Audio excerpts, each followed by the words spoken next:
இளமரம் நேயர்களுக்கு வணக்கம். நான் உங்கள் பரத் பேசியிருக்கேன். நேற்று நூல் நிலையில் உயிர் தப்பியிருக்காரு நம்மளுடைய எம்பி தானே அவர். ஆமாம், எம்பி ஆராசா அவர்கள்.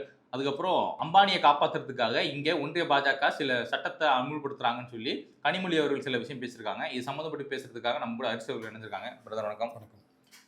முதல்ல நூல் இலை உயிர் தப்பிய ஆராசா. நூல் இலைன்னு சொல்றது தப்பு, மயிர் இலைன்னு சொல்லணும். சரி சரி, ஓகே. அவருக்கு நூல்னா பிடிக்காது. அப்படி வரீங்களா? அவருக்கு நூல்னா பிடிக்காது. சரி, அதனால மயிர் இலைன்னு சொல்லணும். சரி, மயிர் இலையில உயிர் தப்பிய ஆராசாவுடைய அந்த நிலைமையை நீங்க எப்படி பாக்குறீங்க? கருணாநிதி வந்து செம்மொழி ஆக்கினார் தமிழை அப்படின்னு சொன்னாரு. சொன்ன உடனே லைட் விழுந்துருச்சு. இயற்கைக்கே வந்து கருணாநிதி பேரை கேட்க விருப்பம் இல்லை, அதனால இயற்கையே கோபப்பட்டுருச்சுன்னு நான் பாக்குறேன். என்னங்க அது? பலத்தை காத்தடிச்சதுனால லைட் சாஞ்சு விழுவுது. அவர் சாய்ந்து விழும்போது ஒரு மனிதாபிமான அடிப்படையில கூட அவருக்கு ஏதோ உயிருக்கா நடந்த ஒரு ஏதோ ஒரு சூழல் ஆயிட போது நம்ம பயப்படாம நம்ம அதை வந்து அரசியல் படுத்துறது இல்ல. அவங்க பேசுறதெல்லாம் தமிழை செம்மொழி ஆக்கினார் கருணாநிதி. அவர் கருணாநிதி தெலுங்கு மொழியை கூட செம்மொழின்னு சொன்னாரு. அப்படிதான் தயநிதி மரம் தேர்தல் பிரச்சார நேரத்துல சொன்னாரு. செம்மொழியை தமிழை தெலுங்கை கூட செம்மொழி ஆக்கலாம் அப்படிங்கிற ஒரு கருத்தை வந்து கருணாநிதி சொன்னாரும். தயநிதி மரம் தான் தன்னுடைய தேர்தல் தெலுங்கு ஆல்ரெடி செம்மொழி அந்தஸ்தை வாங்கிட்டு வந்துட்டாங்க. ஆமா. ஸோ அப்படி பார்க்குறப்போ உங்களுக்கு வந்து தமிழை செம்மொழியாக்கும். தமிழ் ரொம்ப நாளாக அப்படி தாங்க இருக்குது. தமிழை இது வரைக்கும் திமுக வளர்க்கவும் இல்லை. தமிழ் வளர்க்குறதுக்கு எந்த தமிழ் வளர்ச்சியை மேலோக்கி காட்டுறதுக்கு திமுக எந்த விதமான உதவியும் செஞ்சதும் இல்லை இது வரைக்கும்.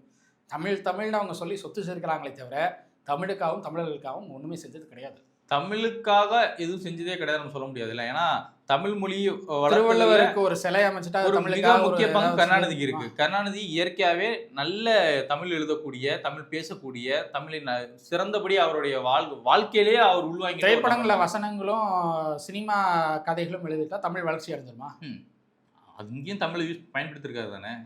ரொம்ப வருஷமா இருக்குங்க தமிழ். அவர் எழுதின அந்த பராசக்தி படத்தை நம்ம இன்ன வரை பீட் பண்ண முடியாது. பராசக்தியோட அந்த ஒவ்வொரு அந்த வசனம் இருக்குல்ல, அதெல்லாம் பார்க்கும்போது இப்போ படம் பார்த்தா கூட நமக்கு சிலருக்கு எனக்கு ரொம்ப பிடிக்கும். பராசக்தி எனக்கு ரொம்ப பிடிக்கும்.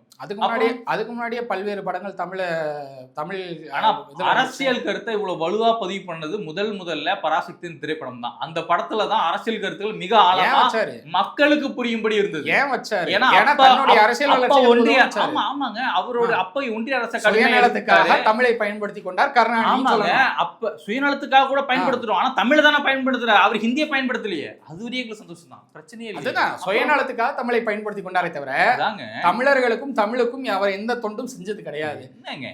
திருவள்ளுவருக்கு வந்து ஒரு கன்னியாகுமரி ஒரு சிலை வச்சுக்கிட்டா உடனே வந்து தமிழுக்கு அவர் தொண்டாட்டிட்டாருன்னு சொல்ல முடியுமா? அந்த சிலை இப்ப வந்து கருணாநிதி பேன சிலை அமைக்க போறாங்க. இப்ப கருணாநிதி பேன சிலை அமைக்க போறாங்க. அந்த திருவள்ளுவர் சிலையை தமிழுக்கு வந்து தொண்டாட்டிட்டார். திருவள்ளுவர் சிலையை வைக்கணும்னு ஒன்றியத்துல இருந்த எந்த அரசாங்கத்துக்குமே மனசு வரலையே. எம்ஜிஆர் தீர்மானம் போட்டாருங்க. அதுதான் ஏங்க தமிழ்நாட்டுல இருந்தவங்க எல்லாம் பண்ணாங்க. நான் தமிழ்நாட்டு தலைவரை பத்தியே பேசல. தமிழ்நாட்டு தலைவர்கள் தமிழுக்காக தான் வாழ்ந்தாங்க. எம்ஜிஆர் மொத்த கொண்டு, அம்மையார் ஜெயலலிதா மொத்த கொண்டு இருந்தாங்க. இப்ப ஸ்டாலின் இல்லாத நான் ஒத்துக்கிறேன். ஆனா ஒன்றியத்தில் இருக்கக்கூடிய யாருமே தமிழை வளர்க்கணும்னு நினைக்கவே இல்லை. அப்போ என்ன பண்ணாருன்னா கருணாநிதி முன் வந்து அவர் ஒரு திருவள்ளுவர் சிலையை வச்சு கொடுத்தாரு. இதுல என்ன தப்பு இருக்கு? எம்ஜிஆர் தமிழனுடைய மிகப்பெரிய அடையாளமா திருவள்ளுவர் பார்க்கப்படுறாரு. அவருக்கு ஒரு மரியாதையை கொடுக்குறாரு. திருவள்ளுவர் சிலையில கூட சில உண்மைகள் மறைக்கப்படுது. எம்ஜிஆர் போட்ட தீர்மானத்தின் அடிப்படையில அங்க என்ன மாதிரியான சிலையை வைக்கணும் அப்படிங்கிற பேச்சுவார்த்தை நடந்து அதுக்கான ஒரு குழு அமைக்கப்பட்டு அந்த குழுவினுடைய பரிசீலனையை ஏற்றுக்கொண்டுதான் அங்க வந்து கருணாநிதி அதுக்கப்புறம் சிலை அமைச்சிருக்காரு தவிர கருணாநிதியா ஒன்னும் சிலை அமைக்கல. அதுதாங்க சொல்றேன். எம்ஜிஆர் அவங்களோட தொண்டை கொடுத்துருக்காங்க. அதுல கூட அதிமுகவினுடைய செயல்கள், அதிமுகவினுடைய தொண்டுகள் எல்லாம் கூட மறைச்சிட்டு எல்லாத்துக்கும் நாங்க திமுக தான் காரணம், திமுக தான் தமிழை வளர்த்துட்டு இருக்கோம், திமுக தான் தமிழை தூக்கி பிடிச்சிட்டு இருக்கோம். எங்க தூக்கி பிடிச்சிட்டு இருக்கீங்க? இன்பநிதி கழுவுறதுக்கு தூக்கி பிடிச்சிட்டு இருக்கீங்களா தமிழ? நீங்க இன்பநிதியை தாக்குறதுக்காக தமிழ் மொழியை கொண்டு வந்து இழிவுபடுத்தாதீங்க. சரி, இவர் எம்ஜிஆர் என்ன பண்ணாரு, ஜெயலலிதா அம்மையார் என்ன பண்ணாங்க தமிழுக்காக? சொல்லுங்க பாப்போம், ஒரு விஷயம் சொல்லுங்க. என்னன்னு? எம்ஜிஆர் தமிழ் பல்கலைக்கழகம் அமைச்சாரு தஞ்சாவூர்ல. சரி, இவங்க என்ன பண்ணாங்க? ஜெயலலிதா என்ன பண்ணாங்க? பல்வேறு தமிழ் நூல்களுக்காக. அதுதான் என்னன்னு கேட்கிறேன். எம்ஜிஆர் சொல்லும்போது கரெக்டா சொன்னீங்கல்ல, அதை நான் ஏத்துக்கிறேன். அதனாலதான் சொல்றேன், கருணாநிதியும் எம்ஜிஆரும் தமிழ் தொண்டு பண்ணிருக்காங்க, தமிழர்களுக்கும் தொண்டு பண்ணிருக்காங்க. ஜெயலலிதா அம்மையார் பண்ணது என்ன? ஸ்டாலின் பண்ணது என்ன? ஸ்டாலின் ஒண்ணுமே பண்ணல. சில ஜெயலலிதா அவர்களும் தமிழ் பல்கலைக்கழகங்கள் பல்வேறு இடங்கள் அமைச்சாங்க. தமிழ் மொழியை வந்து ஆட்சி மொழியாக்குறதுக்கு பல்வேறு நடவடிக்கைகள் எடுத்தாங்க. ஸோ நிறைய நடவடிக்கைகள் எடுத்தாங்க. சரி, அம்மையார் இருந்தப்போ நீங்க சொல்றது பண்ணாங்கன்னு சொல்றீங்க. அதுக்கப்புறம் எடப்பாடி பழனிசாமி 4 வருஷம் இருந்தாரு தானே, ஏன் பண்ணல? ஆட்சி மொழியை ஏன் கொண்டு வரல? அவர் அப்ப என்ன ரீசன்னா நீங்களும் மொழியை வைத்து அரசியல் பண்றீங்க, அவ்வளவுதான். இங்க உண்மையான தமிழரோ உண்மையான தமிழ் தேசிய சிந்தனை கொண்ட ஒரு தமிழர் இருந்தாங்கன்னா இங்க தமிழுக்கு என்ன வேணுமோ அதை செய்வாங்க. இங்க எல்லாருமே திராவிடத்தை அடைமொழியா வைத்துக் கொண்டு அரசியல் பண்ணக்கூடியதுனாலதான் தமிழை வச்சு பிழைப்பு நடத்துறாங்க. வித்தியாசம் இருக்கு. கிடையாதுங்க. உங்களுக்கு அதிமுக ஆட்சி காலத்துல தான் தமிழ் மொழியை வந்து அரசு துறைகள்ல பயன்படுத்துறது அதிகமாச்சு. அதிமுக ஆட்சி காலத்துல எல்லாமே அதிகமாச்சு. அதுவும் சரி, ஜெயலலிதா அவர்களுடைய காலத்துல தான் தமிழ் மொழி பயன்பாடு அரசு இருந்துச்சு. அதுக்கு முன்னாடி ஆங்கிலம் அதிகம் பின்பற்றப்பட்டு வந்தது. சரி, தமிழ் கிடையாது. சரி, ஜெயலலிதா அவர்கள் எங்க ஊர் கிராமத்துல போய் பார்த்தீங்கன்னா விஓ ஆபீஸ்ல எனக்கு நான் பிறந்தது நானும் பார்த்துட்டு தான் இருக்கேன். தமிழ் தான் எல்லாரும் பேசுறோம், தமிழ்ல தான் எல்லா பத்திரங்களும் நீங்க தமிழ்ல தான் நாங்க எல்லாத்தையும் பண்றோம், தமிழ்ல தான் போடுறோம். நீங்க விஓ சொல்றீங்க, தலைமைச் செயலகத்துக்கு போய் ஒரு டாக்குமெண்ட் எடுத்து பாருங்க. 91க்கு பிஃபோர்ல இருக்கிற டாக்குமெண்ட்ல பெரும்பாலான டாக்குமெண்ட்ஸ் எல்லாம் இங்கிலீஷ்ல இருக்கும். மேக்ஸிமம் 90% ஆஃப் டாக்குமெண்ட்ஸ் எல்லாம் இங்கிலீஷ் தான். உங்களுக்கு தமிழ் அதுக்கப்புறம் அதிகப்படுத்தப்பட்டுச்சு. 91க்கு அப்புறம் தான் அதிகமாச்சு தமிழ் பயன்பாடு. கண்டிப்பா. ஸோ அப்படி இருக்கிறப்போ அதிமுகவும் தமிழுக்கு தொண்டாற்றி இருக்கு, இல்லைன்னு சொல்ல முடியாது. ஆனா எல்லாத்துக்கும் நாங்க தான் காரணம், தமிழையே நாங்க தான் கொண்டு வந்தோங்கிற ரேஞ்சுக்கு திமுக பரப்புரை செஞ்சுட்டு இருக்காங்கன்னு தான் நான் சொல்ல வரேன். தமிழ் தானா வந்த மொழி. தமிழ் வந்து உலக தமிழர்கள் என்ன சொல்றது, மற்ற மொழிகள் வர்றதுக்கு முன்னாடி தமிழை பயன்படுத்தின ஒரு காலம்லாம் இருக்கு. ஆனா தமிழையே நாங்க தான் கொண்டு வந்தோம், தமிழையே நாங்க தான் கண்டுபிடிச்சோம், தமிழை கண்டுபிடித்த வரை கருணாநிதி தான் சொல்லக்கூடிய அளவுக்கு திமுக இன்னைக்கு பிரச்சாரம் பண்ணி அந்த மாதிரி எல்லாம் யாரும் சொல்லலைங்க. சொல்லிடுவாங்க. இன்னைக்கு சொல்லி ஆராசு சொல்லியா தமிழை வந்து செம்மொழி ஆக்கியவரே கருணாநிதி தான் சொல்லியா? செம்மொழி ஆக்கினது கருணாநிதி கிடையாது. செம்மொழிக்கு மாநாடு நடத்தி ஒட்டுமொத்த குடும்பத்தையும் முதல் ரோல உட்கார வச்சு கோவை மாவட்ட மக்களுடைய ஒட்டுமொத்த அதிருப்தியும் சம்பாதித்தவர் கருணாநிதி. செம்மொழி ஆக்கியவர் கருணாநிதி. யார் ஆக்குனது? எம்ஜிஆரா? செம்மொழி ஆக்குனது எம்ஜிஆரா? அப்புறம் ஏங்க செம்மொழி அடையாளத்துக்கு அங்கீகாரத்தை கொடுத்தது கருணாநிதி தாங்க. கிடையாதுங்க. அதை நம்ம போய் நம்ம கருணாநிதியை பிடிக்கலன்ற மைண்ட் செட்டுக்காக நம்ம 1000 பேர், இப்ப எனக்கு தான் கருணாநிதி பிடிக்காது, அதனாலதான் கருணாநிதி சொல்லிட்டு இருக்கேன். ஆனா அவர் செய்த தொண்டுகளையும் நம்ம மறைக்கிறதுக்கு ஐயக்கத்தனம். அதை நான் பண்ண விரும்பல. செம்மொழியை யாரு கொண்டு வந்தது? கருணாநிதி தான் கொண்டு வந்தாரு. எம்ஜிஆரா கொண்டு வந்தாரு. தமிழ் எப்ப செம்மொழி ஆச்சு? எப்ப ஆச்சு? கருணாநிதி பீரியட்ல தாங்க ஆச்சு. எந்த வருடம்? 2011 நினைக்கிறேன். கிடையாது. செம்மொழி மாநாடு அதிமுக ஆட்சி காலத்துல நடந்தது 2004. ரைட். ஆனா செம்மொழி மாநாடு 2010. செம்மொழியை தமிழை அங்கீகரிச்சது வந்து 2004 அக்டோபர் 12 2004 செம்மொழியா அங்கீகரிச்சாங்க. அப்போ அதிமுக அரசு என்ன சொல்லணும்னா செல்வி ஜெயலலிதா அவர்கள் தலைமையான அரசு தான் அந்த செம்மொழியா தமிழை அங்கீகரிக்க அவ்வளவு முயற்சிகள் செஞ்சிருக்காங்க. சரி, உங்களுக்கு செம்மொழி மாநாடு யார் வேணாலும் நடத்திடலாம். எம்ஜிஆர் வந்து மதுரையில உலக தமிழ் மாநாடு நடத்தலையா? அது மாதிரி மாநாடுகள் யார் வேணாலும் நடத்தலாம், யார் வேணாலும் இந்த மாநாடுகள் நடத்தி கூட்டம் சேர்க்கலாம். கருணாநிதி நடத்தின மாநாட்டில் தமிழ் அறிஞர்கள் யாரு அங்கீகரிக்கப்பட்டாங்க? யாருமே கிடையாது. அவங்க ஒட்டுமொத்த குடும்பத்தையும் மேடை ஏற்றினாரு. கனிமொழி அவர்களுக்கு நடனம் ஆடுறதுக்கு ஒரு ஏற்பாடு பண்ணி கொடுத்தாரு. ஒட்டுமொத்த குடும்பத்தையும் முதல் வரிசையில் உட்கார வச்சு இவரும் முதல் வரிசையில் உட்காந்துக்கிட்டு எல்லாம் அங்கே நடக்கிற நிகழ்ச்சிகள்லாம் பார்த்துட்டு இருந்தாரு. தவிர செம்மொழியா தமிழை அங்கீகரிக்க இவர் என்ன செஞ்சார்? ஒன்றும் கிடையாது. சரி, இதெல்லாம் தாண்டி இப்போ மேட்ரு என்னன்னா, ஆராசா அவர்கள் நூலிலையில அவர் சரி ஓகே மயிரிலையில அவர் வந்து உயிர் தப்பியிருக்காரு. ஆனால் நம்ம எல்லாருமே அது கேலி கூத்தாக்குறோம்ல, அதில் அரசியல் பண்ணுறோம்ல. இது கேவலமான அரசியலாக தெரியலையா? இது கேவலமான அரசியலுங்க. இதை விட கேவலமான அரசியல் திமுகவே பண்ணியிருக்காங்க. அதாங்க, திமுக கேவலமான கட்சி நம்ம எடுத்துப்போம், அதுக்காக அந்த கேவலத்தை நம்ம போய் உருளுமான்னு தான் கேட்குறேன். அதாவது அவரு உயிர் தப்பியிருக்காருன்னா ஐயா பாத்தியா அப்படின்னு நம்ம வருத்தப்படுறது ஓகே. நீங்க செஞ்சதுதாங்க உங்களுக்கு திருப்பி வந்து அடிக்கும்.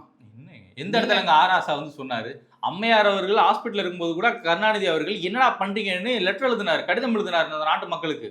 அப்ப இது ஆளுங்கட்சியா இருந்த அதிமுக கடிதம் எழுதினாரு, என்ன பண்றீங்க அந்த அம்மாவை வச்சு, ஏன் அந்த அம்மாவுடைய தகவல் எதுவுமே வெளில கொடுக்க மாட்டீங்கன்னு ஆதங்கத்துல வருத்தப்பட்டு எழுதினாரு. பிரதமர் மோடியும் செல்வி ஜெயலலிதாவும் சந்திச்சு கொண்டப்போ என்ன நடந்துச்சுன்னு எனக்கு நல்லா தெரியும் சொன்னவர் ஆராசா. இல்லன்னு மறுப்பாரா? அவர் இது அவங்க ரெண்டு பேருக்குள்ள என்ன விதமான உறவு இருக்குன்னு எனக்கு நல்லா தெரியும்னு ஒரு மேடையில தவறா பேசிருக்கு. ஆமா, ரைட்டு. அவ்வளவு கொச்சையா பேசினவர் ஆராசா. இதே ஆராசா பற்றி யாராவது தவறா பேசினா உடனே தலித் சமூகத்தை பற்றியும் அந்த சமூகத்தை சேர்ந்தவர்கள் பற்றியும் தவறா பேசுறாங்க, உடனே தூக்கி உள்ள வைப்பாங்க. எங்க பிராமண பெண்ணை பத்தி தப்பா பேசின ஒருத்தரை தூக்கி உள்ள வைக்க சொல்லுங்க பாப்போம். மாட்டாங்க. ஏன்னா ஆராசா கையில வந்து கோடிகள் புரண்டுகிட்டு இருக்கு. உள்ள தூக்கி வச்சுட்டாங்க அப்படின்னா ஆராசா மூலமா தேர்தலுக்கு நிதி கிடைக்காது. அதனால திமுக தோற்கும் பல தொகுதிகள்ல. அதனாலயே ஆராசா காப்பாற்றப்பட்டுக்கிட்டு இருக்காரு இன்னைக்கும். தூக்கி உள்ள வைக்க சொல்லுங்க தேவைன்னா. பண்ண மாட்டாங்களே. இல்லைங்க, தூக்கி உள்ள வைக்க மாட்டாங்கன்னா காங்கிரஸ் பீரியட்ல தான் அவர் மேல 2G வழக்கு போட்டாங்க. பாஜக ஆட்சிக்கு வந்ததுக்கப்புறம் அந்த 2G வழக்குல தான் அவங்க விடுவிச்சாங்க. அப்புறம் இதுக்கு என்ன பண்ணணும்? இதுக்கு மேல பாஜக நீங்க தான் அவங்களோட இணக்கமா போயிட்டு இருக்கீங்க. இங்க திமுக இப்ப பாஜக அப்பீல் போயிருக்காங்க. அவங்க வந்து நீதிமன்றத்தில் அப்பீல் போட்டிருக்காங்க 2G வழக்குல. சம்மந்தப்பட்ட ஆவணங்கள் நாங்கள் தரோம் அப்படின்னு சொல்லியிருக்காங்க. சிபிஐ தரப்புல இருந்து சம்மந்தப்பட்ட ஆவணங்கள் கொடுக்கப்பட்டிருக்கு. விசாரணை இனிமேல் துரிதமாக நடக்கும் நீதிமன்றமும் சொல்லியிருக்கு. சரி விசாரணை நடக்கும்போது தெரிய வரும் என்ன குற்றச்சாட்டுகள் இருக்கு அப்படிங்கிறது. சரி.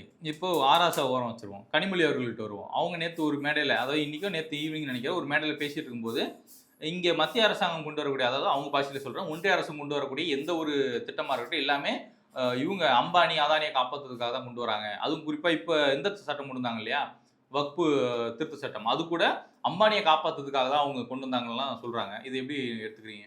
இல்லை, வக்பு திருத்த சட்டம் போட்டதுனால திமுகவினுடைய தலைமை அலுவலகம் பாதிக்கப்படும் அப்படிங்கிற ஒரு எண்ணத்தில் இந்த கருத்தை சொல்கிறாங்கன்னு நான் பார்க்குறேன். ஏன்னா திமுகவினுடைய அறிவாலயம் இன்னைக்கு வந்து வக்பு சொத்துல தான் இருக்கு. ஆதாரம் இருக்கு? இருக்குங்க. ஆதாரம் இல்லாமல் இருக்குங்க, கூடாது. ஆதாரமும் இருக்கு. திருச்சி திமுகவினுடைய அறிவாலயம் கூட வக்பு நிலத்துல தான் இருக்கு. இவங்க வந்து அறிவாலயத்தெல்லாம் வக்பு நிலத்தில் வச்சுக்கிட்டு வக்பு திருத்த சட்டத்தின் மூலமா அந்த நிலங்கள்லாம் வந்து திருப்பி எடுக்கப்படும் சொன்ன உடனே எப்படி நீ திருப்பி எடுக்கலாம், இது வந்து அம்பானி அதானிக்கு ஆதரவான ஒரு மசோதா அப்படின்னு நீங்கள் வந்து திசை மாற்றி அது கருத்து சொல்கிறாங்களாம். இப்படி மத்திய அரசு கொண்டு வந்ததுலாம் வந்து சரியான மசோதா, ஆனால் மத்திய அரசு பண்ணுறதுலாம் தப்பான விஷயம்னு மக்கள்கிட்ட அவங்க வந்து சொல்ல போகிறாங்களாமா. இப்போ இவங்க பண்ணுறதெல்லாம் வந்து அறிவாலயத்தோட இடம் மட்டும்தான் வக்பு இடத்துக்குள்ள இருக்கா? அதானியோட வீடு அதுவும் வந்து வக்பு சொத்து தான் சொல்றாங்க. அப்ப அதையும் எடுத்துக்கலாம்ல. வக்பு சொத்துன்னு சொல்றாங்களே தவிர அதுக்கான எந்த எவிடன்ஸும் இது வரைக்கும் யாரும் முன் வைக்கல. ஆனா திமுகவினுடைய அறிவாலயம் வக்பு சொத்துல, வக்புடைய நிலத்துல தான், வக்பு சம்பந்தப்பட்ட நிலத்துல தான் இருக்குங்கிறதுக்கான டாக்குமெண்ட்ஸே ப்ரொடியூஸ் ஆயிடுச்சு. எங்க ப்ரொடியூஸ் ஆயிருக்கு? ஏன் வச்சிருக்காருங்க, யாரு? அதிமுக கூட்டணியில இருக்கிற இஸ்லாமிய தலைவர் ஒருத்தர் வந்து வச்சிருக்காரு, முன் வச்சிருக்காரு. டாக்குமெண்டோட பிரஸ் மீட்ல கொடுத்த பேசினாரு. இப்ப வரைக்கும் அதற்கு எதிர்ப்பு கூட தெரியல, கண்டனம் கூட தெரிவிக்கல அதிமுக தரப்புல இருந்து.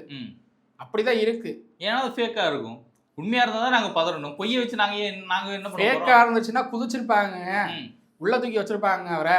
சரி, நடவடிக்கை எடுக்கலன்னா ஏதோ ஒரு மர்மம் இருக்குன்னு தானே அர்த்தம். அதுல பஞ்சமி நிலத்துல அறிவாலயம் இருக்கு அப்படின்னு சொன்னதுக்காக நீதிமன்றம் வரைக்கும் போனவங்க, அது பஞ்சமி நிலம் இல்லைன்னு சொல்லி போராடிட்டு இருக்கிறவங்க இந்த விவகாரத்துல அமைதியா இருக்காங்கன்னா அப்ப இதுல ஏதோ மர்மம் இருக்கு. சரி, இப்போ வக்புடைய சொத்துக்குள்ள இங்க இருக்கக்கூடிய அறிவாலயம் மட்டுமோ இல்லை அம்பானியோட இடம் மட்டுமே கிடையாது. ஒவ்வொரு பாமர மக்கள் அவன் தன் வாழ்க்கையில குருவி சேர்க்கிற மாதிரி சேர்த்து ஒரு இடம் வாங்கி வச்சிருப்பான்.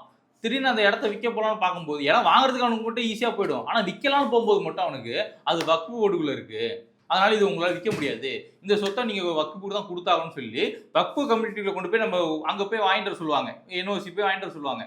அப்போ இங்கே மக்கள் பாதிக்கப்படுறாங்கல்ல, அதையும் யாரும் கவனிக்க மாட்டீங்க. அதுக்காக தான் இந்த வக்பு மசோதாவே கொண்டு வந்திருக்காங்க. இந்த மாதிரியான நில மோசடிகள் நடக்குது, பல்வேறு நபர்களுடைய நிலத்தை வந்து வக்பு வாரியம் சொந்தம் கொண்டாடிட்டு இருக்காங்க. அதே மாதிரி வக்புக்கு சொந்தமான நிலங்களை வந்து பல்வேறு அரசியல் கட்சிகள் வந்து ஆக்கிரமிச்சுட்டு இருக்காங்க அப்படிங்கிற குற்றச்சாட்டுகள் அதிகமானதன் காரணமாக தான் இதெல்லாம் சரி பண்ணணும், இதெல்லாம் நிறைமுறைப்படுத்தணும் அப்படிங்கிறதுக்காக இந்த வக்பு திருத்த சட்டத்தை கொண்டு வந்திருக்காங்க. அதுக்காக நம்ம திருச்சியில துறையூர்ல ஒரு கோயிலுடைய நிலத்தை வந்து கம்ப்ளீட்டா வக்பு வாரியம் எங்களுக்கு சொந்தம் சிவன் கோயில் கிளைம் பண்ணாங்க. அந்த கிளைமை வந்து பல்வேறு இந்து அமைப்புகள் உட்பட, பாஜக உட்பட, அதிமுக உட்பட பல்வேறு கட்சிகள் அது குறித்து கேள்வி கேட்டதுக்கு அப்புறமா தான் திமுக அரசு அதில் நடவடிக்கை எடுத்தாங்க. இல்லைன்னா அது வரைக்கும் அமைதியாக, இப்போ கூட அவங்க அமைதியாக தான் இருந்திருப்பாங்க எனக்கு தெரிஞ்சு. ஸோ அவங்க இப்போ கூட அவங்க அமைதியாக தான் இருந்திருப்பாங்க. அதுதான் சொல்கிறேன், ஒரு கோவில் இடம் வக்பு சொத்துக்குள்ளே இருக்குங்கிறதுனால தான் பாஜக இந்த நிலைப்பாடு எடுக்கிறீங்க தவிர மக்கள் பாதிக்கப்படுறாங்க நீங்கள் எடுக்கல. ஏன்னா நீங்க இங்க இருக்கக்கூடிய பல முக்கிய கோவில்கள், பல முக்கிய ஸ்தலங்கள் எல்லாமே வக்போட இடத்துக்குள்ள இருக்கு, அதை வந்து வக்பு எடுத்துக்க கூடாது அப்படிங்கிறதுக்காக ஒரு மதம் சார்ந்து அதுக்காக தான் நீங்க வேலை பாக்குறீங்க தவிர வக்பு வாரிய சட்டத்தால நலன் சார்ந்து நீங்க வேலை பார்க்கல. இல்ல, வக்பு வாரிய திருத்த சட்டத்தால யார் பாதிக்கப்படுறா? இங்க இருக்கக்கூடிய மக்கள் பாதிக்கப்படுறாங்க. எப்படி பாதிக்கப்படுறாங்க? மக்களுக்கு ஆதரவான சட்டம், எங்களுடைய நிலத்தை வந்து மக்களுக்கு ஆதரவான சட்டம் தான் தலைவா. நீங்க மக்களுக்காக சட்டத்தை கொண்டு வரல, உங்களுடைய அஜெண்டா, உங்களுடைய சித்தாந்தம், இந்துத்துவ சித்தாந்தம் இதுல பாதிக்கப்படுதுங்கிறதுக்காக தான் நீங்க அதை கொண்டு வந்தீங்க. இப்போ நீங்களே சொன்னீங்க 12 வருஷத்துக்கு முன்னாடி ஒரு லேண்ட் வாங்கினோம், அந்த லேண்ட் இன்னைக்கு வந்து விற்கணும்னு போனா அது வந்து வக்பு வாரியத்துடைய லேண்டா இருக்குங்கிறாங்க, அங்க சைன் பண்ணி வாங்கிட்டு வாங்கன்னு சொல்றாங்க. அந்த லேண்ட் அப்படி ஆயிடுச்சு அப்படிங்கிற குற்றச்சாட்டு எழுந்ததன் காரணமாக தான் இப்போ இந்த மசோதா கொண்டு வந்திருக்காங்க. இந்த மசோதா சட்டமாக நிறைவேறிருக்கு. இது கூட இப்போ உச்சநீதிமன்றத்தில் பெண்டிங்கில் தான் கிடக்குது. உச்சநீதிமன்றம் எடுக்கிற முடிவுன்னு பொறுத்து தான் அது வந்து அமல்படுத்துறது எப்படிங்கிறது பார்ப்பாங்க. ஸோ அதனால அது கூட பெண்டிங்கில் தான் கிடக்குது. இதில் வந்து போராட வேண்டிய அவசியமே இல்லைன்னு தான் நான் சொல்லுவேன். வக்பு போராடணும்னா உச்சநீதிமன்றத்தில் வழக்கு தொடர்ந்துருக்கீங்களா, அந்த வழக்கில் நீங்கள் சரியான வாதங்களை வைங்க. வக்பு திருத்த மசோதாவுக்கு திமுக ஆதரவு கொடுத்துருக்காங்களா? எதிர்ப்பு தெரிவிச்சிருக்காங்க. அதிமுகவும் எதிர்த்திருக்காங்க. எதிர்த்திருக்காங்க. அப்போ தமிழ்நாட்டுல 2 மாபெரும் கட்சிகளுமே அதை வந்து ஏத்துக்கல. ஆமா, கரெக்ட்டா? ஆமா, அப்ப அதிமுக எதிர்க்கிறாங்க. ஆமா. அப்ப எந்த இடத்துல அதிமுக இவ்வளவு முரண் இருக்கும்போது எந்த இடத்துல அதிமுக பாஜக கூட கூட்டணி வைக்கிறாங்க? வெறும் அரசியல் லாபம். இல்ல உங்களுக்கு அதானே? கொள்கை வேற, கூட்டணி வேறங்க. அதுதான் சொல்றேன். அரசியல் லாபத்துக்காக தான் வைக்கிறீங்க. திமுகவுக்கும் காங்கிரஸ்க்கு என்ன கொள்கை மக்களுக்காக இருக்கு? பண்ணல. திமுகவுக்கும் காங்கிரஸ்க்கும் என்ன ஒத்த கொள்கை இல்லைங்க, இருக்கு? நான் என்ன கேட்கிறேன், பாஜக வக்பு திருத்த சட்டம் கொண்டது காரணம் இங்க இருக்கிற மக்கள் நலனுக்காக. அப்ப அந்த மக்கள் நலனை எதிர்த்து தான் இங்க அதிமுக ஓட்டு போட்டுச்சா? மக்கள் நலனுக்காக தாங்க ஓட்டு போட்டுச்சு. அப்ப வக்பு திருத்த சட்டம் கொண்டது மக்கள் நலனுக்காகவா, மக்கள் நலனுக்கு ஏங்க, எதிராகவா? வக்பு திருத்த சட்டத்துல பல்வேறு திருத்தங்கள் கேட்டாங்க அதிமுக சரி. தரப்புல இருந்து. தம்பிதுரை அவர்கள் அமித்ஷாவோட பேசினார். அங்கேயே அமித்ஷா பக்கத்துலயே தான் உட்காந்துருந்தாரு அவரு. சரி. அமித்ஷா கிட்ட பேசினார் ஒரு 20 நிமிஷம் பேசியிருப்பாரு. நான் அந்த லைவே பார்த்தேன். விடிய விடிய நடந்துச்சு அந்த நாடாளுமன்ற கூட்டம். ராஜ்யசபால விடிய விடிய வாக்கெடுப்பு நடந்துச்சு. ஸோ அமித்ஷா பக்கத்துலேயே உட்காந்துட்டு அமித்ஷாவோட 20 நிமிஷம் பேசினாரு. பேசினதுல பல்வேறு கருத்து பரிமாற்றங்கள் நடந்தது. அதுக்கப்புறம் ஒரு திருத்தம் கொண்டு வந்தாங்க. தம்பிதுரை அவர்கள் தான் அந்த திருத்தத்தை முன்மொழிஞ்சார். இந்த திருத்தம் ஏற்றுக்கொள்ளப்படலை. அவங்க என்ன திருத்தம் கொண்டு வந்தாங்கன்னா, இந்த வக்பு வாரிய சட்டத்தால் எந்த விதமான இடர்பாடுகளும் வக்பு வாரியத்துக்கோ இல்லை வக்பு வாரிய இஸ்லாமியர்களுக்கோ வந்துடக்கூடாது. அங்கே இருக்கிற இஸ்லாமிய சொந்தங்கள் அவங்க தான் இந்த வக்பு வாரியத்துக்குள்ளே இருக்கணும். மாற்று மதத்தை சேர்ந்தவர்கள் இந்த வக்பு வாரியத்துக்குள்ளே வரக்கூடாது அப்படிங்கிற கோரிக்கை அந்த திருத்தத்தை வந்து எடுத்துக்க சொல்லி கேட்டிருந்தாங்க. திருத்தம் ஏற்றுக்கொள்ளப்படலை. திருத்தத்துக்கு ஆதரவா திமுக கூட வாக்களிக்கல. அதுதான் சொல்றேன். அப்போ இங்க இருக்கக்கூடிய இஸ்லாமியர்களுக்கு எதிராக பாஜக செயல்படுது. இங்க இருக்கக்கூடிய இஸ்லாமியர்களுக்கு ஆதரவா இங்க இருக்கக்கூடிய 2 கட்சிகள் அதிமுக, திமுக 2 பேரும் செயல்படுறாங்க. அப்போ இது மக்களுக்கு எதிரான ஒரு திட்டம் தானே? கிடையாதுங்க. உங்களுக்கு மக்களுக்கு எதிரான திட்டம். நான் மீண்டும் கேட்கிறேன், பாஜக வக்பு திருத்தம் கொண்டு வந்தாங்களா, அது மக்கள் நலனுக்காக, மக்கள் நலன் உங்களுக்கு இல்ல, நீங்க புரிஞ்சுக்கணும். முதல்ல வக்பு திருத்த சட்டம் அப்படிங்கிறது மக்களுக்கு ஆதரவான சட்டம். அதிமுக அந்த வக்பு திருத்த சட்டத்துல சில விஷயங்கள் இருக்கு, சில ஷரத்துக்கள் இருக்கு. எப்படின்னா, வக்பு வாரியத்துல நம்ம வந்து மற்ற மதங்களை சேர்ந்தவர்களையும் இணைக்கலாம் அப்படிங்கிற அந்த ஒரு பிரிவு இருக்கு. அந்த பிரிவு இஸ்லாமிய மக்கள் கிட்ட பெரும் எதிர்ப்பு சம்பாதிச்சிட்டு இருக்கு. அதுதானங்க எதிர்ப்பு. அந்த பிரிவு தேவையில்லை, அந்த ஷரத்தை நீக்குங்கிறதா திமுக வைக்கிற கோரிக்கை. அதனாலதான் எதிர்ப்பு தெரிவிச்சிருக்காங்க. அப்போ பாஜக இஸ்லாமிய மக்களுக்கு எதிராக ஒரு சட்டத்தை கொண்டு வராங்க, அப்படிதானே எடுத்துக்கணும். அது இஸ்லாமிய மதத்துக்கு எதிரான்னு சொல்ல முடியாதுங்க. ஏங்க, நான் மீண்டும் கேட்கிறேன், அந்த வக்பு திருத்த சட்டம் வந்து மக்கள் நலனுக்காகவா, மக்கள் நலனுக்கு எதிரானதா? மக்கள் நலனுக்கானது. நலனுக்கானது. அந்த மக்கள் நலனுக்காக கொண்டு வரப்பட்ட வக்பு திருத்த சட்டத்தை இங்க இருக்கக்கூடிய அதிமுகவும் திமுகவும் எதிர்க்கிறாங்கன்னா, அப்ப மக்கள் நலனுக்கு எதிராக செயல்படுறாங்களா 2 பேருமே? கிடையாது. நான் அதைத்தான் சொல்றேன் மறுபடியும். இஸ்லாமியர்கள் அந்த வக்பு வாரியத்தில் இஸ்லாமியர்கள் மட்டுமே இருந்த காலம் போய் மற்ற மதத்தை சேர்ந்தவர்களும் அந்த வக்பு வாரியத்தில் இடம்பெறணும் அப்படிங்கிற ஒரு எண்ணத்தில் கொண்டு வராங்க. சரி, இங்கே எப்படி அறநிலைத்துறையில் இந்துக்களை தாண்டி மற்ற மதத்தினரும் உள்ளே இருக்காங்களோ, அது மாதிரி மற்ற மதத்தினரும் வக்பு வாரியத்துக்குள்ள ஏன் இருக்கக்கூடாதுங்கிற கேள்வி எழுப்பி தான் அந்த மசோதா தாக்கல் செய்யப்படுது. நீங்க வந்து அப்ப என்ன பண்ணுங்க, HRNC-ய ஒட்டுமொத்த இந்தியா முழுவதும் அமல்படுத்துங்க. அமல்ல தான் இருக்கு. எங்க இருக்கு? அமல்ல தான் இருக்கு. கர்நாடகால HRNC-யே கிடையாது. யார் சொன்னா இல்ல? ஆந்திரால HRNC கிடையாது. யார் சொன்னா இல்லன்னு? இல்ல, அங்கங்க ஒரு போர்டு இருக்குங்க. இல்லங்க, ஏங்க கேரளால தேவசம் போர்டு இருக்கு. ஆளக்கூடிய எந்த மாநிலத்திலயும் கேரளால தேவசம் பாஜக ஆளக்கூடிய குஜராத் மாநிலத்துல கூட HRNC கிடையாது. கேரளால தேவசம் போர்டு இருக்கு, கர்நாடகால தேவசம் போர்டு இருக்கு, ஆந்திரால திருப்பதி தேவசம் கமிட்டி இருக்கு, போர்டு இருக்கு. நீங்க சொன்னீங்கல்ல திருப்பதி தேவஸ்தானம், அதுல இஸ்லாமியர்கள் இருக்காங்களா? இப்ப கொண்டு வந்திருக்காங்க இஸ்லாமியர்கள் இருக்கக்கூடாதுன்னு. இப்ப கொண்டு வந்திருக்காங்க. ஏன் அப்ப அதை எதிர்க்கலாம்ல? ஆமா, எதிர்க்கலாம்ல. அப்ப நீங்க எதிர்க்கிறீங்களா? அதை நான் எதிர்க்க மாட்டேன். நான் HRC-லே இஸ்லாமியர்கள் இருக்கக்கூடாதுன்னு சொல்லுவேன். HRC-லே இந்துக்கள் தான் இருக்கணும்னு சொல்லுவேன். அப்புறம் HRNC-ல மட்டும் இந்துக்கள் தான் இருக்கணுமா? ஆனா வக்பு திருத்த சட்டத்துல மட்டும் இல்லாம இருக்கணுமா? அது தவறுங்கிறதுனால தான் அதிமுகவும் திமுகவும் எதிர்க்கிறாங்க. அப்போ இங்க இருக்க மக்கள் நலன் சார்ந்து அதிமுக செயல்படுது. ஆமா, இங்க இருக்கக்கூடிய மக்களுக்கு எதிராக பாஜக செயல்படுது. மக்களுக்கு எதிராக கிடையாது. எங்க மக்களுக்கு எதிராக அதிமுக செயல்படுதுன்னா மக்களுக்கு எதிராக தானங்க பாஜக செயல்படுது. கிடையாது. ஃபர்ஸ்ட்ல இருந்து ட்விஸ்ட் பண்ணிட்டே இருக்கீங்க. கிடையாது. ஒரு குறிப்பிட்ட பிரிவு, அதாவது அந்த வக்பு பிரிவுல இருக்கிறவங்க இஸ்லாமியர்களா மட்டும் இருக்கக்கூடாதுங்கிறது தான் மத்திய அரசுடைய நிலைப்பாடு.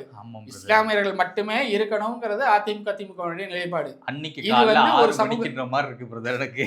இல்ல, இது ஒரு சமூகத்துக்கு எதிரான நிலைப்பாடு கிடையாது. இது அந்த வக்பு வாரியத்துக்கு எதிரான நிலைப்பாடு. சரி, இப்ப இதனால யாருக்கு லாபம்? வக்பு திருத்தத்தால யாருக்கு லாபம்? மக்களுக்கு லாபம். எந்த மக்களுக்கு அதை சொல்லுங்க. தமிழ்நாட்டு மக்களுக்கு லாபம், இந்திய மக்களுக்கு லாபம். எங்களுடைய நிலம் மக்களுக்கு லாபம் இல்லையா? தமிழ்நாடு தான் எதிர்க்கிறாங்க. இல்ல, தமிழ்நாட்டு மக்களோட இஸ்லாமிய மக்கள் வரமாட்டாங்களா? அவங்க தான் எதிர்க்கிறாங்க. இப்பதாங்க சொன்னீங்க. அவங்க எதிர்க்காங்க நான் சொல்ல, நீங்க தான் சொன்னீங்க இஸ்லாமிய மக்கள் எதிர்க்கிறாங்கன்னு. இப்ப நீங்க தான் இல்லங்க, சொன்னீங்க. இஸ்லாமிய மக்கள் அதனால எதிர்க்கல. தான் கேக்குறேன், இஸ்லாமிய இஸ்லாமிய மக்கள் மக்களுக்கு எதிர்க்கல. எதிரா செயல்படுறீங்களான்னு நான் கேக்குறேன். இஸ்லாமிய மக்கள் எதிர்க்கல, வக்ஃபு வாரியத்தை சேர்ந்தவர்கள் எதிர்க்கிறாங்க. ஏங்க கொஞ்ச நேரத்துக்கு முன்னாடி நீங்க தான் சொன்னீங்க இஸ்லாமிய மக்கள் தான் அதை எதிர்க்கிறாங்க அப்படின்ட்டு. அதாவது உங்களுக்கு வக்ஃபு வாரியத்துக்குள்ள இஸ்லாமியர்கள் வரக்கூடாதுங்கிற எதிர்ப்பு இருக்கு. அது இஸ்லாமிய மக்கள் மொத்தமா எதிர்க்கல, வக்ஃபு வாரியத்தை சேர்ந்த இஸ்லாமியர்கள் எதிர்க்கிறாங்க. அந்த வக்ஃபு வாரியத்தை சேர்ந்த இஸ்லாமியர்கள் எதிர்ப்ப சரி கட்டணுங்கிறது தான் பாஜகவுடைய சரி ரைட்டு. வக்ஃபு திருத்த சட்டம் வேணுமா வேணாமான்னு இங்க இருக்கக்கூடிய அதிமுக முடிவு பண்ணிட்டாங்க, திமுக முடிவு பண்ணாங்க எங்களுக்கு வேணான்ட்டு. ஏன்னா தமிழ்நாட்டு மக்கள் நலன் சார்ந்து. ஒன்றிய பாஜக அரசாங்கம் வந்து வக்ஃபு வாரிய திருத்த சட்டம் வேணாம்னு நான் திருத்த சட்டம் தான் தெளிவா சொல்றேன். அதுதான் திருத்த சட்டம் வேணாம்னு திமுகவும் சொல்லல, அதிமுகவும் சொல்லல. அப்ப அதுல இருக்கிற சில ஷரத்துகள் வேணாம்ங்கிறதா சொல்றாங்களே தவிர அதுதானங்க திருத்தி இருக்காங்க. அதாங்க திருத்த சட்டம்னு நான் சொல்றேன். எல்லா ஷரத்துகளையும் எதிர்க்கல ரெண்டு கட்சியும், குறிப்பிட்ட ஒரு சில ஷரத்துகள் மட்டும்தான் எதிர்க்கிறாங்க. அதுதானங்க திருத்த சட்டம்.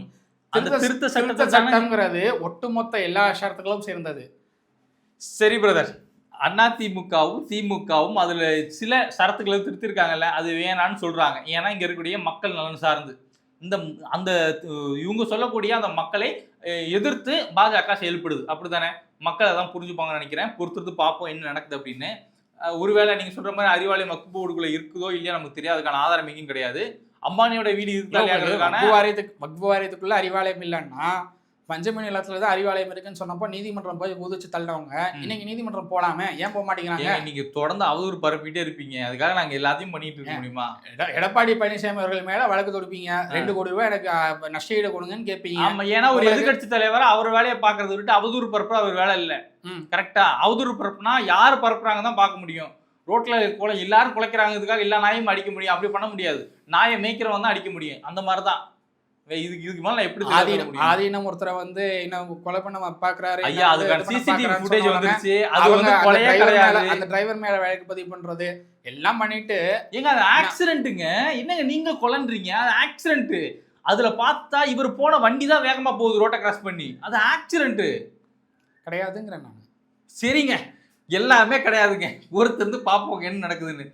மக்கள் நீங்க சொல்லுங்க, ஆதீனம் அவர்களுக்கு நடந்தது அவரை வந்து கொல்ல பார்த்தாங்களா இல்ல அது வந்து ஆக்சிடென்டான்னு சொல்லுங்க. வக்ஃபு திருத்த சட்டத்தை அதிமுக எதிர்க்கிறாங்க, இவங்க திமுக எதிர்க்கிறாங்க. ஆனா பாஜக அதை ஆதரிக்குது. ஆனா அதிமுக பாஜக கூட்டணின்றது ரொம்ப முரண்பாடா இருக்கு. கேட்டா கூட்டணி வேற கொள்கை வேறன்றாங்க. மக்கள் முடிவு பண்ணுங்க. கொள்கை வேற கூட்டணி வேற தான். இன்னைக்கு சந்திரபாபு நாயுடுவும் கூட்டணி அமைச்சாரு, ஆட்சியில் அமர்ந்து உட்காந்துருக்காரு. சரிங்க, ஆனா மக்கள் நலன் தேவை தானேங்க. மக்கள் நலனை விட்டு கட்சி நலனுக்காக நீங்க கூட்டணி வைக்கிறீங்கன்னா அது இரட்டை நிலைப்பாடு தானங்க. மக்கள் நலனுக்காக தான் கொள்கையோட நாங்க இருக்கோம். அந்த கொள்கையை விட்டுட்டு தானே கூட்டணி வைக்கிறீங்க. அந்த கொள்கையின் காரணமா தான் மசோதா எதிர்க்கப்பட்டிருக்கே தவிர மக்கள் கூட்டணிக்காக நாங்க கூட்டணி ஒரு பாஜகவோட சேர்ந்திருக்கோம் அப்படின்னா அந்த மசோதா ஆதரிச்சுட்டு போயிருக்கலாமே, எதுக்கு எதிர்க்கணும்? அதுதான் நானும் கேட்கிறேன். அதான் முரணா இருக்குன்றேன். அதுதான் நேர்மையான ஆளு. கொள்கை வேற கூட்டணி வேற, கொள்கை வேற கூட்டணி வேற பயணிச்சதுனால கொள்கை யாருக்காக? கொள்கை மக்களுக்காக, கட்சி நிர்வாகிகளுக்காக, கட்சி தொண்டர்களுக்காக. கரெக்ட், மக்களுக்காக கொள்கை. கூட்டணி யாருக்காக? கூட்டணி தேர்தல் வெற்றிக்காக. அதுதான் சொல்றேன். அப்ப மக்களுக்கான கொள்கையை ஓரம் வச்சுட்டு கூட்டணி தேவைக்காக உங்களோட அரசியல் லாபத்துக்காக நீங்க கூட்டணி வச்சிருக்கீங்க. கூட்டணியில் இருந்த இரட்டை நிலைப்பாடு. கூட்டணியில் இருந்த போதும் கொள்கையை காப்பாற்றியது அதிமுக. கர்நாடகா நீரை திறக்கவில்லை, நாடாளுமன்றத்தை 22 நாட்கள் முடக்கியது அதிமுக. இப்ப நீங்க தான் சொன்னீங்க கொள்கை வேற கூட்டணி வேற. கொள்கை மக்களுக்கானது, கூட்டணி அரசியல் நலனுக்கான. ஆமாங்க, கூட்டணியில் இருந்த போதே கொள்கை நிலைப்பாட்டை எடுத்துக்கிட்டு கொள்கை நிலைப்பாட்டின்படி கர்நாடக அரசு காவிரி நீரை தர மறுக்குது அப்படின்னு சொல்லி 22 நாட்கள் நாடாளுமன்றத்தை முடக்குனது அதிமுக. இப்ப முடக்குனாங்களா திமுக? தண்ணி நிறைய வந்துட்டு இருக்குங்க காவிரி ஆத்துல இருந்து. தண்ணி அப்படியே அள்ள புரண்டு ஓடிக்கிட்டு இருக்கு. நீங்க முடக்கினதுனால ஏன் எப்படி பண்றீங்க? இன்னைக்கு திமுக அரசு தாங்க இருக்கு. நாடாளுமன்றத்திலையும் பேச மாட்டாங்க, டக்குனு பழி போராடவும் மாட்டாங்க. அதான் சொல்றேன், அதிமுக தான் எல்லாத்துக்கும் வந்து போராடணும். நீங்க நீங்க ஏன் போராடல?